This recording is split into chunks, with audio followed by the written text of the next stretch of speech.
Hello and welcome everyone to another amazing video brought to you by FM Daniel Rensch and Chess.com. We are here again to continue our series in the Principle of Two Weaknesses mindset or mastery, whatever you want to call it. The basic concepts, of course, being that against tough defense and with small advantage positions, without the right approach, we're talking about this patient, disciplined approach of trying to find a second target. And basically, as we get more advanced, what this really is, you can call it outplaying your opponent still. The game is not over just because black is up a pawn and he has the bishop here.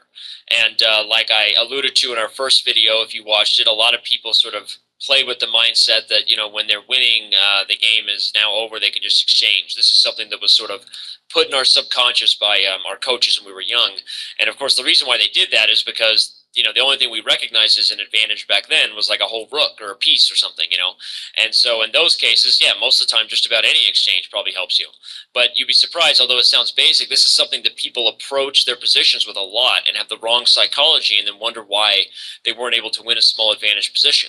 And that's because the game wasn't over yet. You needed to continue to outplay your opponent. Something about the beauty of chess, the dynamics of the game, that even being up a pawn, you know, which is a big advantage at a high level, but without continued what do you want to call it, grinding, without continue trying to outplay your opponent and still do some hard work over the board, you may not be able to win those games. Okay, so here we're looking at a position where white has, this is a famous game actually, or at least famous in my eyes. I was taught it by one of my mentors, Yermolinsky. Grandmaster Yermolinsky was black in this game against someone else. We'll keep no one's names for the witness protection program or something like that, right? So anyway, but Yermolinsky was black here, and the good question is, how does black win this position? Okay, so again, we have an extra pawn. You have the bishop pair. But the practical, you know, ideas of how to win this are actually pretty difficult because, again, what you'll notice is that the knight and bishop have set up sort of a blockade on the queen side because the knight holds the dark square entry. And even if black was to push this pawn, the idea of trying to bring this king up will always run into this discovery. Unless, of course, you create another problem for me, obviously, right? The whole theme of our idea, Principle of Two Weaknesses. So if you're to commit to this idea, you have to calculate whether or not you're ready for a discovery, whether it be winning a piece or a pawn or something like that, and whether or not you're okay with that risk.